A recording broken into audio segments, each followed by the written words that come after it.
जय श्री राम मित्रों। आज के इस आधुनिक समय में ऐसा कोई जातक नहीं होगा, ऐसा कोई व्यक्ति नहीं होगा जो किसी न किसी रूप से पीड़ित ना हो। अब कई लोगों के मेरे सामने प्रश्न आते हैं और मुझसे पूछा जाता है कि गुरुजी कोई ऐसा उपाय बतलाइए जो कि सर्वसाधारण हो और जिसके करने से हमें ग्रह दशा के अंदर सुधार हो सके या जिस ग्रह के कारण हमें पीड़ा प्राप्त हो रही हो उसका हम उपाय कर सकें। तो आज इसी प्रश्न के ऊपर यह हम वीडियो बनाने जा रहे हैं। तो ये जो हमारा वीडियो है इसमें हम सप्तधान्य की जो परंपरा है उसके बारे में चर्चा करेंगे। सप्तधान्य अर्थात 7 प्रकार का अनाज। इन 7 प्रकार के अनाज के अंतर्गत ही 9 ग्रहों का स्थान अलग अलग अवस्थित है। जैसे गेहूं हुआ सूर्य के लिए, चावल हुआ चंद्रमा और शुक्र के लिए, तिल राहु और केतु के लिए, उड़द शनि के लिए, चने की दाल बृहस्पति के लिए, मूंग बुध के लिए एवं मसूर की दाल मंगल के लिए। अब किसी जातक का समय बुरा चल रहा हो, जिस कार्य में भी वो हाथ डाले उस कार्य में असफलता उसको प्राप्त हो रही हो, तो निश्चय ही कोई ना कोई ग्रह ऐसे जातक का खराब होगा।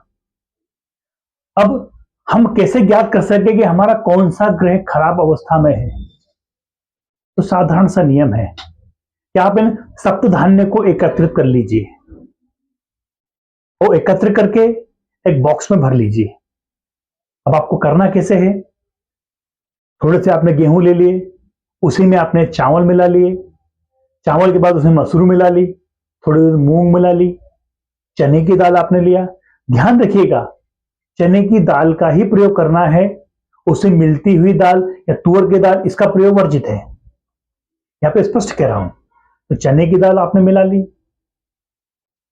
मूंग आपने ले लिया, उड़द यदि हो तो बहुत बेहतर है, नहीं हो तो उड़द की दाल भी आप ले सकते हो। फिर आप तिल इसमें अपनी यथाशक्ति और सामर्थ्य के अनुसार मिलाएं। काले तिल मिल जाए तो सर्वोत्तम है, नहीं तो श्वेत तिल हो उसका भी प्रयोग आप कर सकते हैं।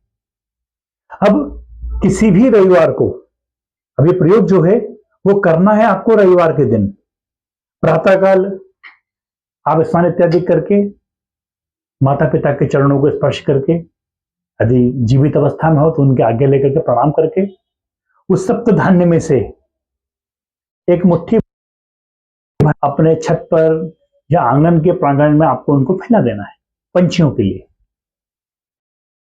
अब ये 7 दिवस तक आपको करना है और इन 7 दिवसों तक आपको एक बात आपको नोट करनी है कि किस प्रकार के धान्य को पंछी खा रहे हैं और किस प्रकार के अन्न को पंछी नहीं खा रहे हैं। अब यदि पंछियों ने सर्वाधिक गेहूं का भक्षण किया तो निश्चय ही सूर्य संबंधी दोष आपके जीवन काल में है। चावल का प्रयोग अधिक किया तो चंद्रमा और शुक्र निश्चय ही आपकी कुंडली में खराब होंगे। मूंग का सेवन यदि पंछियों ने किया है या चींटियों ने किया है तो बुध संबंधी दोष आपको है, वाणी संबंधी दोष आपको है। एक बात आपको स्पष्ट में कहना चाह रहा हूं, जिनका बुध खराब होता है उनकी वाणी प्रभावहीन होती है, तो निश्चय ही मूंग का सेवन पंछियों के द्वारा या चींटियों के द्वारा किया जाएगा। जिसका बृहस्पति खराब होगा पंछी इसकी चने की दाल का भक्षण करेंगे। शनि संबंधी दोष होगा तो उड़द का भक्षण किया जाएगा और राहु केतु संबंधी विकार जो होंगे उनके लिए निश्चय ही तिल का भक्षण पंछियों द्वारा किया जाएगा। क्योंकि यदि किसी के लिए राहु यदि खराब है तो केतु ऑटोमेटिकली उसके लिए जो है वो निगेटिव एस्पेक्ट में चला जाता है, क्योंकि दोनों ही छाया ग्रह होते हैं। जिस ग्रह के साथ होते हैं उसके ही जैसे स्वरूप को धारण कर लेते हैं। यह बात अलग है कि सूर्य के साथ मिलकर के या चंद्रमा के साथ मिलकर के ये ग्रहण योग तो बनाते हैं, परंतु यदि दोनों ग्रह बाल्यावस्था में हों, राहु केतु की बात मैं कर रहा हूं, बाल्यावस्था में हों और चंद्रमा और सूर्य उच्च अवस्था में हो या उच्च अंशों पर हो तो ये प्रभावहीन हो जाते हैं। इसके बारे में हम अलग से चर्चा करेंगे, पर आपको ये चीज नोट करनी है कि जिस अन्न का भक्षण पंछियों द्वारा किया जा रहा है, निश्चय ही उस संबंधी जो ग्रह है वही विकार आपके जीवन काल में दे रहा है।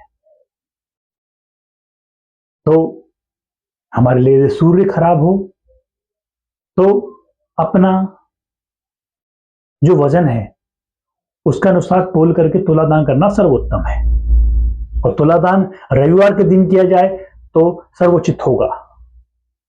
अब आप 7 दिन तक यदि इस प्रकार से पंछियों को आप दाना डालेंगे तो धीरे धीरे क्या होगा कि एक तो आपकी आदत बन जाएगी सुबह जल्दी उठने की, तो ग्रह दशा जो है उसमें परिवर्तन होगा। अब यदि कोई जंतु या जीव आपके द्वारा किए गए अन्न का यदि भक्षण करता है तो आपकी ओर से अनायासी दान भी हो गया। तो दान जो है वो कई आने वाले विपत्तियों के बारे में, वर्तमान में चल रही परिस्थितियों के बारे में और विकट परिस्थितियों का निराकरण स्वतः ही कर देता है।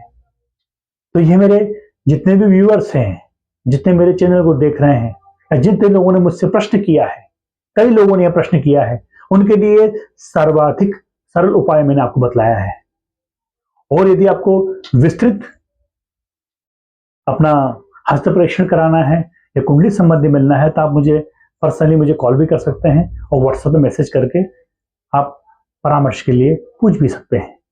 अभी तक के लिए इतना ही भैया। जय श्री राम।